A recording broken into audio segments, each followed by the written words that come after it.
boosting overall nutrition through the orange flesh sweet potato variety.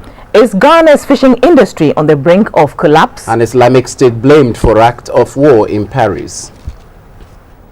Welcome to the studios of GBC24 and GTV. This is when we update you on events around our world. I'm Akushika Akwe. And I'm Conrad Kakraba, and Robert Frimpong Mansu is the one doing the sign language translation. The orange flesh sweet potato crop, which was introduced into the country by the former UN Secretary General Kofi Annan as a source of vitamin A to improve the nutritional status of children, is receiving good patronage in the Kumbungu district of the northern region. Women are being taken through some of the ways to make use of the orange flesh sweet potato to boost overall nutritional contents of different foods. Vitamin A deficiency and undernutrition generally limits the intellectual potential of individuals, undermining their economic and social development. Health experts say the medical condition is a major public health problem in many countries in Africa, with an estimated 42% rate of vitamin A deficiency prevalence among children under 5. The condition impairs immunity, increases the risk of illness such as diarrhea, and causes eye damage that can lead to blindness and even death. Vitamin A can be found in 3 food sources, including animal foods, plant foods, and artificially fortified foods. According to experts, orange flesh sweet potato is helpful in combating vitamin A deficiency among children under 5 and their mothers. So, former UN Secretary General Kofi Annan and his wife Nan Annan introduced the orange flesh sweet potato into the country a few years ago. The crop is currently cultivated in the West Gonja and Kumbungu districts of the northern region. At a food demonstration exercise at Kumbungu to train women on how to use orange flesh sweet potato to prepare local dishes, the district director of agriculture, Idrisu Musa, urged the women to put what they have learned into practice, since it will improve the growth of their children and family as a whole. We want to teach the families, demonstrate to them how best to use the crop to help them build, especially our young ones who are coming, so they take more vitamin A into their bodies. According to the acting regional officer of the Women in Agriculture Development, Cynthia Nagali, the West Africa Agricultural Productivity Program (WAP) is a 5-year project that seeks to train women in root and tuber production. Sweet potato is mainly planted using stem cuttings from an existing crop or nursed seedlings. Experts say consuming the crop is expected to improve the lives of 10 million African families by 2020. To the western region now, where for the past decade, fishermen at Axim have had very small catch because the fish stock in the area has dwindled significantly. Unauthorized methods of fishing are usually cited as the main cause of the depletion of fish stock in the country's territorial waters. The Axim fishermen are calling on the government to step in and stop illegal fishing in the area. GBC24's Fania Samoa has just returned from a tour of Axim and brings you this report. Imagine having only one source of livelihood, and for the past 10 years that has been threatened, and as far as you are concerned, there's not much you can do about the situation apart from folding your arms, or maybe waiting for some kind of divine intervention, or waiting for the government to take some action without even thinking that you as an individual fisherman can do something about the situation. That is the story of fishermen here in Axim in the western region.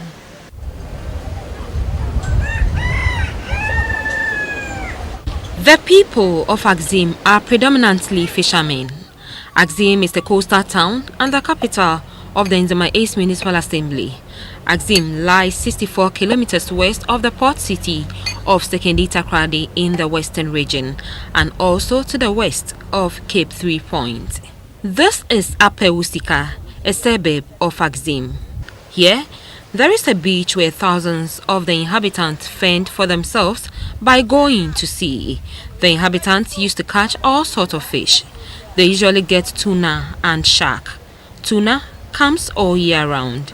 However, the fisherfolk told GBC24 that fishing has never been the same for the past 10 years.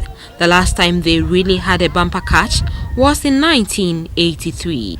When they were asked what could have caused this depletion of fish stock, they were quick to mention the use of dynamite and light for fishing, illegal fishing nets, with their main concern now being fishing with unauthorized fishing vessels and an emerging practice termed cycle, which is the practice whereby big foreign vessels sell the smaller fishes to Ghanaian fishermen at sea.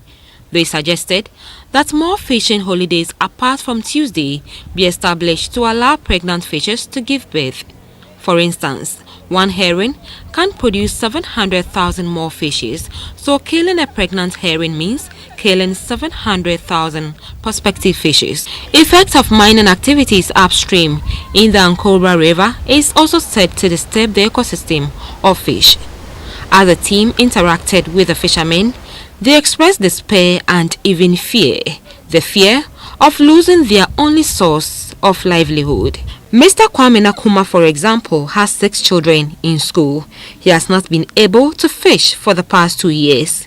He tells us why.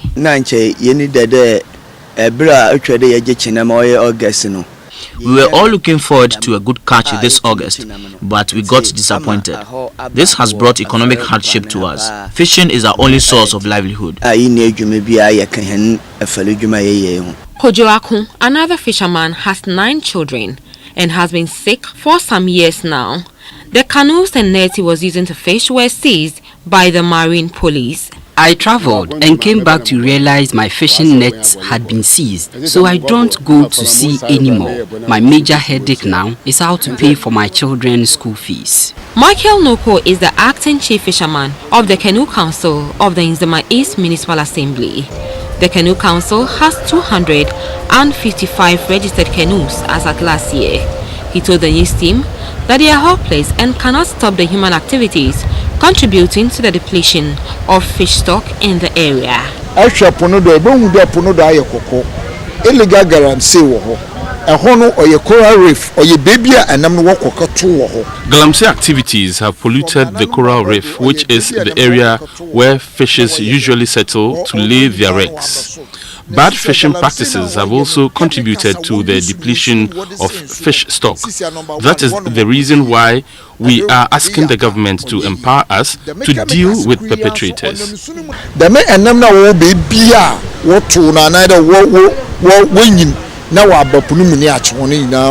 taste of water no obey different because it has been polluted in it, and will be flow in future about 10 years coming no the coral reef but give us the power so that anybody offend the law now the mini pain waka tomrano near naba. Mr. Kofi Abuaga is the National Activities Manager of the Sustainable Fisheries Management Project, SFMP. The SFMP is a 5-year fisheries food security project funded by the United States Agency for International Development, USAID, under the mission's Feed the Future portfolio. The project seeks to rebuild targeted marine fishery stocks with emphasis on small pelagics such as sardinella, anchovies and mackerel, which are important to local food security and support livelihoods of about 100,000 fisherfolk. We asked Mr. Bwaga whether empowering the fishermen legally is the way forward. It's not about dealing with perpetrators, but it's about first setting up the areas. Yes, before we can get such areas, there has to be some research to show that this is the area that could be set aside. But in doing that, you must also involve the local people so that they will be the eyes and ears of government. Again, what can be done to save the country's dwindling fishing fortunes? As government, I think that they should reach out some more to the fishermen, set up communication systems that will go right to the grassroots and talk to fishermen, get them to understand that yes, we empathize with you, we understand your problems, let us work together. According to data from the USAID and the Coastal Resources Center, Ghana's catch of fish has dwindled from 120,000 metric tons to 30,000 metric tons within a period of 10 years. considering the fact that the fisheries sector contributes about 4.5% to the country's GDP and 60% of Ghanaians depend on fish for their protein requirement. Experts say it is prudent for all partners to take maximum measures to stem the depletion of fish stock in the country's marine waters. Fanny Nanastamwa, GBC24, Apeusika, Axim.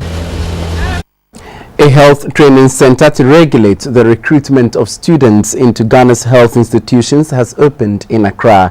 Sector Minister Mr. Alex Segbefia, who inaugurated the secretariat, said this will help produce the required number of nurses to address the deficit faced by the sector. For some time now, all has not been well on the health front. There is an increasing number of unemployed nurses amidst demonstrations, and this is a hurdle the authorities want to overcome. The newly inaugurated Health Training Secretariat will therefore monitor and manage the needs as well as streamline the affairs of the Health Training Institutes. The Public Relations Officer of the Ghana Health Service, Mr. Tony Goodman, said the Secretariat will be responsible for regulating fees and recruitment of students into the health institutions. This is to avoid the influx of unemployed nurses. In the past, we were just training, every school just get up and say, I'm admitting this number. There was no coordination.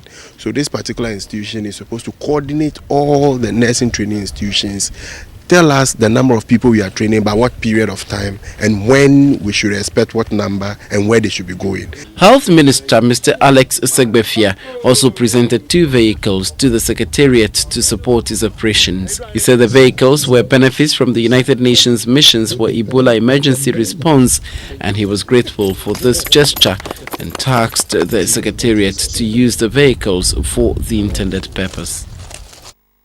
To the Central Region now, where the Health Service Supply Chain Practitioners Association of Ghana are complaining about the constant harassment of their colleagues who used to work at the central medical stores. This comes in the wake of the fire that gutted the central medical stores, which supplies medicines and other health needs to the various centers in the country. Earlier this year, fire swept through the central medical stores in Tema, one of the main suppliers of pharmaceuticals and other medical items to hospitals across the country. The blaze destroyed items running into millions of Ghana cedis. The Deputy Director at the Central Regional Health Directorate, Mr. Lucio Derry, said the Directorate could not achieve some of their MDG indicators and targets, particularly with respect to Goal 5 relating to maternal health. The conference was on the theme, improving the performance of the supply chain professional in healthcare delivery. The Health Service Supply Chain Practitioners Association of Ghana is the umbrella body that champions the cause of supply chain practitioners across the country. At its annual conference in Cape Coast, a deputy director at the Ghana Health Service, Dr. Gloria Kwansa Ansa, urged the association to emulate international standards in supply chain management. In the system strengthening group, the supply chain professionals are very well recognized, and so they encourage people to come up with courses, and internationally they can take those courses and also improve their skills. Also, as we said, we are adding some of the commodity management into all the health service courses, where when somebody comes out, they will appreciate the management of commodities.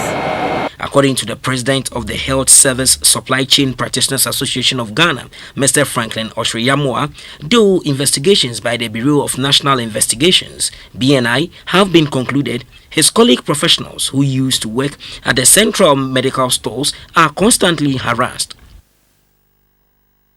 Soon, the state will offer the aged specialized geriatric care.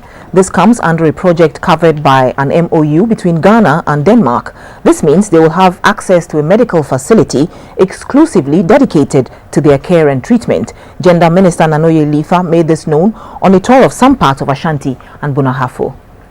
The minister was in Ijra to supervise the registration of 500 aged persons onto the National Health Insurance Scheme free of charge. The processing of these elderly citizens for social reliefs is consistent with the President's vision of ensuring that they live a dignified life after they cross retirement age. The minister indicated that more elderly people would be enrolled onto the various social interventions in the country. She added that the aged will be provided with the urban elderly welfare card to enable them to board at 50% rebate, recognized private union and other public buses. She promised that the school feeding program will also be strengthened in the Ejura area, so school children could enjoy quality meal at school on a daily basis. On his part, Nana Enchiu Bujay commended the ministry for extending coverage of social interventions to include more people. The chief said Nana Oyelitha was the first female to have paid a courtesy call on him since his ascension to the Ejura Stool 6 years ago. He said any assistance program which takes cognizance of the aged gives the citizenry cause to believe in providence. In the Bono Hafo region, over 1,000 elderly persons above 65 years were enrolled onto the NHIS and provided with urban cards instantly. The card will enable the aged to get priority access to services in banks, hospitals and bus terminals and other social services. She also said that the ministry has finalized the draft aging bill to address issues affecting the elderly, saying a memorandum of understanding has been signed between Ghana and Denmark for the provision of geriatric care in the country. Nana Owusu Ejari, spokesperson for the paramount chief of the Techiman traditional area, commended the government for the gesture. The Western region now has a client service access unit for the Lands Commission to streamline the land service delivery system. At the formal opening, the Deputy Lands and Natural Resources Minister, Ms. Barbara Asamoah, urged staff to be professional to reduce administrative bottlenecks and public frustration in land service delivery. The Client Service Access Unit is a one-stop shop strategy aimed at reducing documents and the cost of land service delivery to the general public, and is part of a systematic land administration reform program that government has for some time now embarked on.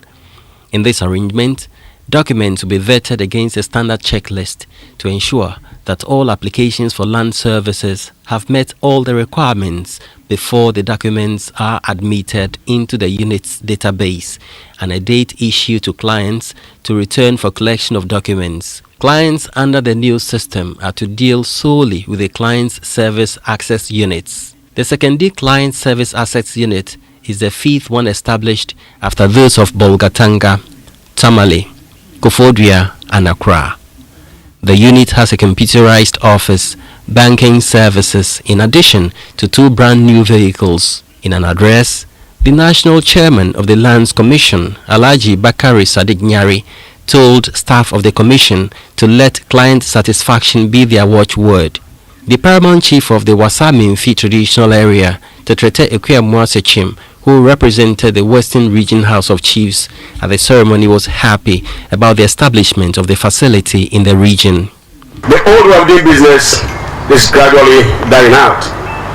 In an increasingly globalized economy, the most enthusiastically chartered approaches are those that make governments and individuals more efficient, decrease costs, and increase revenue for all. The CSAU one-stop shop will transform service delivery. The Deputy Minister for Lands and Natural Resources, Madame Barbara Asamoah, noted that the sustainability of the operations of the new system is a fundamental challenge to staff of the Lands Commission. She charged the Commission to submit to her office a comprehensive action plan on how it intends to sustain and monitor the operations of the units. We'll be back with business news.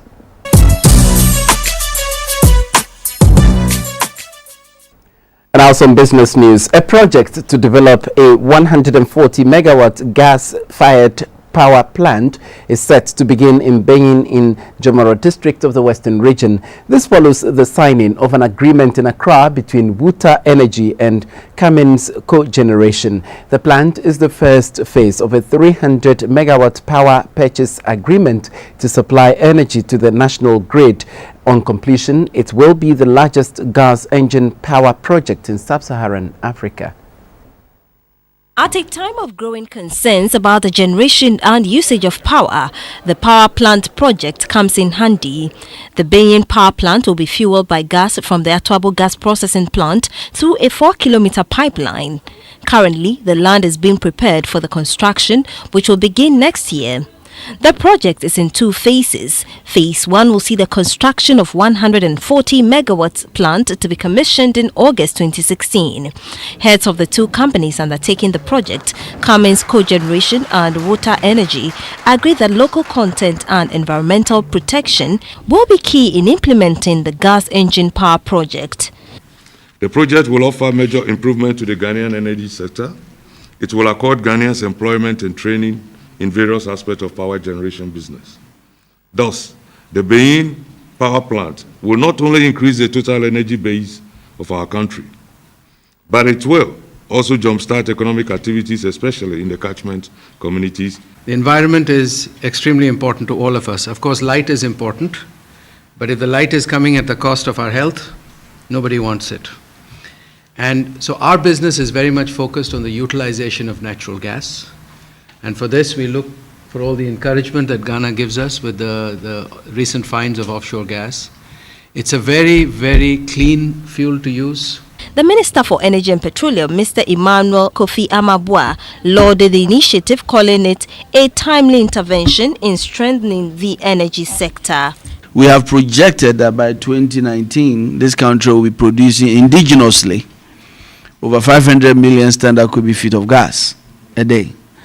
Enough to give us about over 3,000 megawatts of power.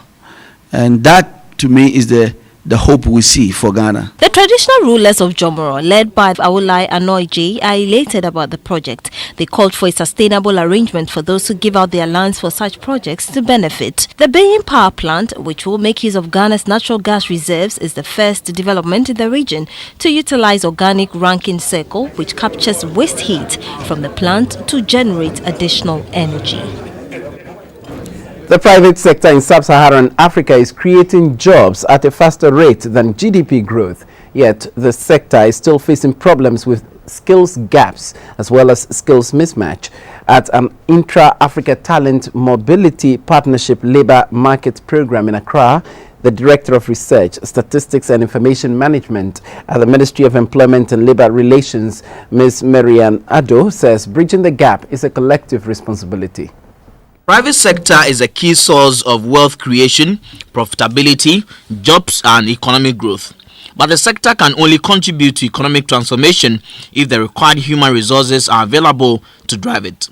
In Africa, the private sector has had to contend with having abundant unskilled labor and limited skilled labor. The Director of Research, Statistics and Information Management at the Ministry of Employment and Labour Relations, Ms. Marianne Addo, said it is not the sole responsibility of government to bridge the skills gap. Placing people at the center of our economic development is very critical to the growth of our economy.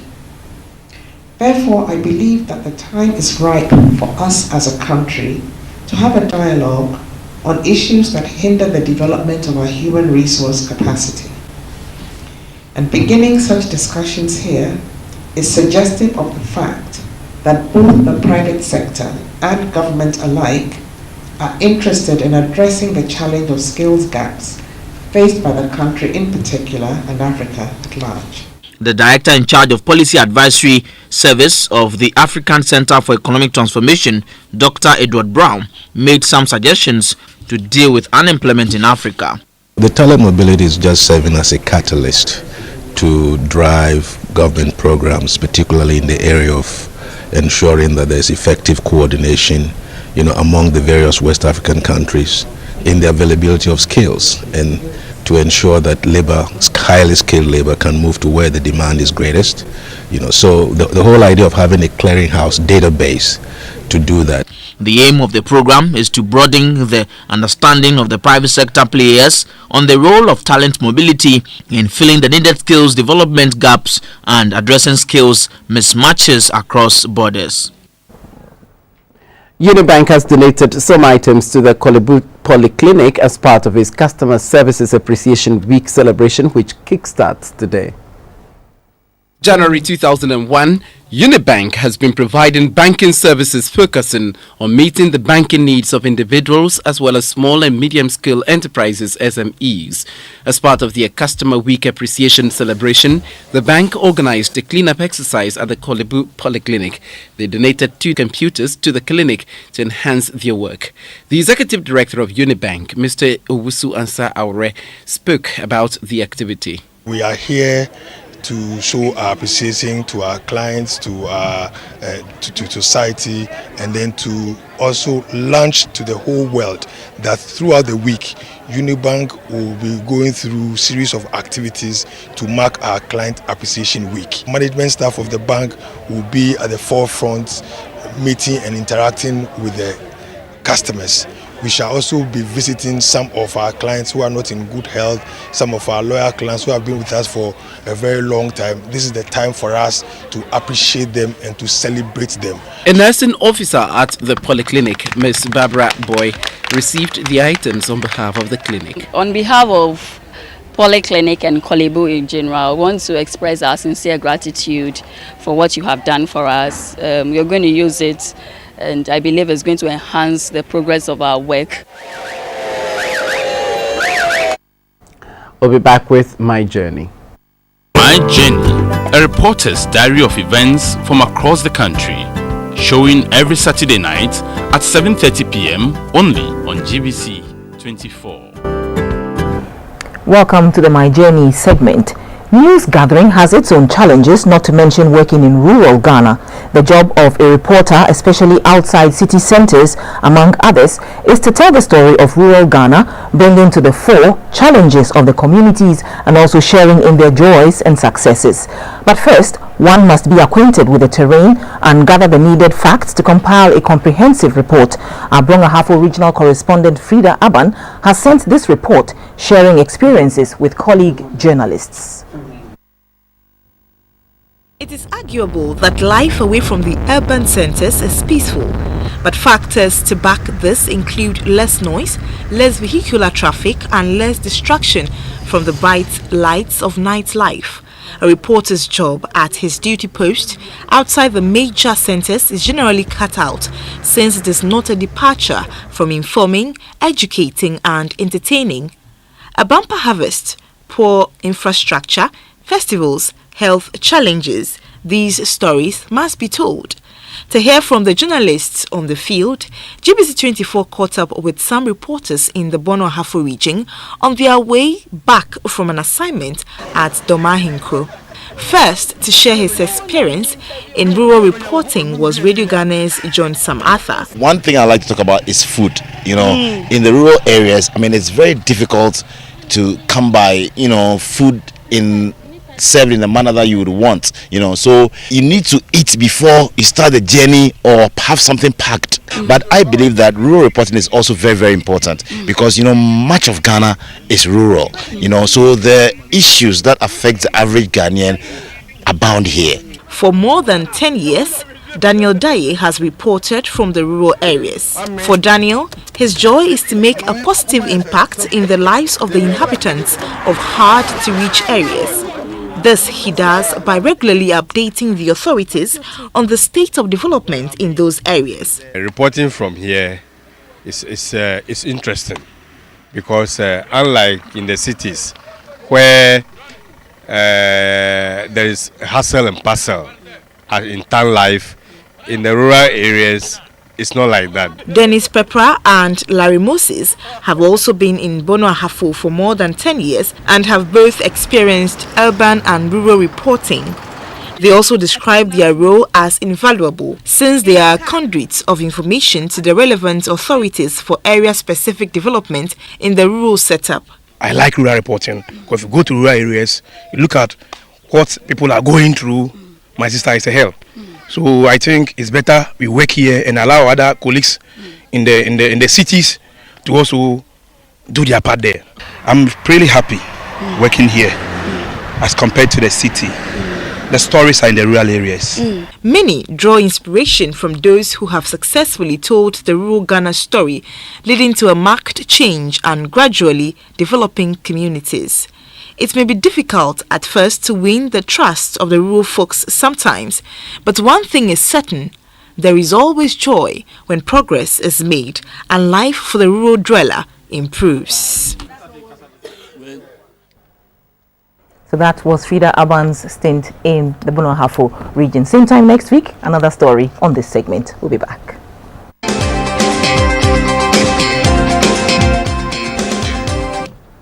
And now some international news. French police say the Bataclan attacker was a Frenchman known to police, and authorities say the Stade de France attackers had Egyptian and Syrian passports. Meanwhile, the French Interior Minister has given local authorities the right to impose curfews. Meanwhile, France has declared 3 days of national mourning following the near simultaneous attacks in Paris that killed at least 129 people. French President François Hollande describes it as an act of war organized by the Islamic State IS militant group. He said the attacks carried out by 8 gunmen and suicide bombers were organized and planned from outside. The targets included bars, restaurants, a concert and a high-profile football match.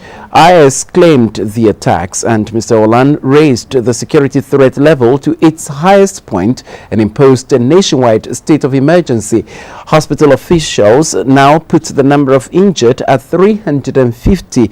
80 are in a critical condition, and these are the deadliest attacks in peacetime France, and only the 4th time since World War II that a state of emergency has been imposed. The last time during a 2005 wave of riots in poor suburbs, and it is the worst atrocity in Europe since the 2004 Madrid bombings. Meanwhile, President John Mahama has condemned the terrorist attacks across Paris and expressed his condolences to President François Hollande and the people of France. In a statement to the French embassy in Accra, President Mahama described as horrific the attack on innocent civilians. On behalf of the people of Ghana, Mr. Mahama prayed that those who survived be comforted and healed. The statement says the Ministry of Foreign Affairs and Regional Integration is working with the Ghana Embassy in Paris to update government on further developments and also work with the French authorities to ensure the safety of Ghanaians in France. And the 2016 flag bearer of the NPP, Nana Akufo-Addo, has also condemned the attacks in Paris. In a statement, Nana Addo said the party joins the rest of the world in sympathizing with the families of the dead and the injured. He said no religion or ideology justifies the killing of innocent people, and the world must stand together against all atrocities around the world in a twisted understanding of religion or ideology. Belgium has advised its citizens to leave Burundi, and the EU is cutting staff levels in the country because of the rising risk of violence. Belgium says about 500 Belgians in the country whose presence is not essential should leave. The EU says it will evacuate temporarily its employees, families and part of the non-essential staff. The cycle of violence began with protests against President Pierre Nkurunziza's bid for a 3rd term. At least 240 people have been killed there since the demonstrations began in April. There are fears of a Rwandan-style genocide in Burundi, which also has a history of tensions between Hutu and Tutsi ethnic groups. Around a dozen people died in clashes mostly between Muslim rebels and Christian groups in the Central African Republic in the past few days, 2 weeks ahead of a visit to the country by Pope Francis. 8 people were killed in attacks on 2 refugee camps, while a UN peacekeeper from Cameroon was shot dead earlier this week. Armed men, presumed to be former rebels from the Seleka group, attacked a refugee camp in the central city of Bambari, killing 3 people, wounding more than 30 and burning some 40 shelters. A day earlier, armed men, assumed to be former rebels, killed 2 students in the city. And on Tuesday, rebel fighters entered the Batagafo camp, reportedly to avenge the killing of 2 young Muslim men earlier that day. Russian aviation authorities have banned Egypt Air from flying into the country, with Russian flights between the 2 countries already suspended following the passenger jet crash in Sinai. A representative of Moscow's airport said the airport has received a telegram from the Russian Federal Air Transport Agency on the prohibition of Egypt Air's flights to Russian territory from today, November the 14th. Security forces in the South Korean capital Seoul have clashed with protesters during one of the country's biggest street rallies in recent years. Police used tear gas and water cannons against demonstrators demanding the resignation of conservative President Park Geun-hye. Tens of thousands of people took part in the march, according to the police, and it brought together various groups, including trade unions opposed to the president's business-friendly policies. South African athlete Oscar Pistorius has begun serving community service a month after he was released from jail. The Paralympian was granted parole after serving 1 year of his 5-year sentence for killing his girlfriend Riva Steenkamp in 2013. He must perform community service under the terms of his release. In his first public appearance since then, he reported to a police station in Pretoria on Saturday wearing sunglasses and carrying a backpack. He's serving the rest of his sentence under house arrest at his uncle's home in the city. Next, we'll take you into the sporting arena.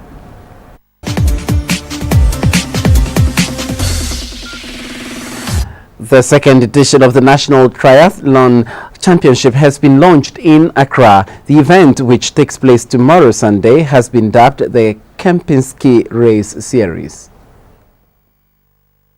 2015, the University of Ghana will host the second edition of the National Triathlon Race Series. The event consists of a 600-meter swim, 18.9-kilometer bike, and 5.6-kilometer run. Triathlon, considered as one of the fastest-growing sports in the world, brings together some of the biggest names in the hospitality business worldwide. It is meant to popularize and promote the sport in the country. At the launch of the event in Accra, the president of the Ghana Triathlon Federation, Mr. Ba Fuseni, said the event has come to stay. Today, triathlon has come to stay in Ghana. I would also like to invite all of you to come to University of Ghana, Legon, on the 15th of November 2015, to come, swim, bike, and run with us on the day of the competition. The general manager of Kempinski Hotel Gold Coast City, Laurent Ebzand, said the event was timely. You hardly need anything to swim, you hardly need anything to run, but the biking can be a problem. So probably for the upcoming edition, providing bicycle for people to be able to complete the 3 disciplines. The vice president of the Ghana Olympic Committee, Ni Adutidin Berima, praised the organizers for their hard work. I've seen so many associations which start and then fall by the wayside, but I believe that this association would, go that far. The technical director of the Ghana Triathlon Federation, Dr. Tariq Mungani, said they hope to promote healthy lifestyles among the youth in the country. More than 200 athletes are expected to participate. Black Stars deputy captain and Swansea City's winger Andre Dede Ayew is among 5 candidates shortlisted for the 2015 BBC African Footballer of the Year. 2015 BBC African Footballer of the Year was revealed during a special live launch broadcast in Johannesburg, South Africa. The nominees are as follows: Algeria's Yassine Brahimi, Gabon's Pierre-Emerick Aubameyang, Ghana's Andrew Dede Ayew, Senegal's Sadio Mane, and Ivory Coast's Yaya Toure. 3 of this year's shortlist, which was voted for by journalists from 46 African countries, have previously won the BBC award. They are Andrew Ayew in 2011, Toure in 2013, and Brahimi in 2014. The winner will be decided by African football fans who have until 18 hours GMT on 30th November to vote for their choice. Aubameyang makes the shortlist for the 3rd year running, while this is Mane's first. In wrapping up this package, the orange flesh sweet potato, deemed to be highly nutritional, is receiving good patronage in the Kumbungu district of the northern region. Women are being taken through some of the ways to make use of the crop to boost overall nutritional contents of different foods.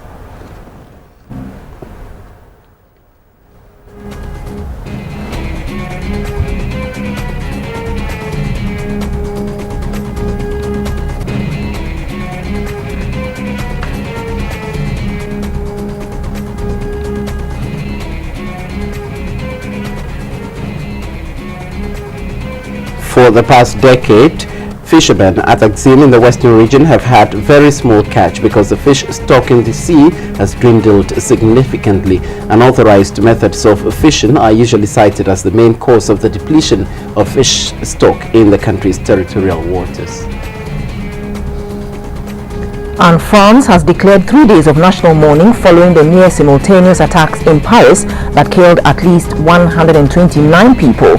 French President François Hollande describes it as an act of war organized by the Islamic State militant group.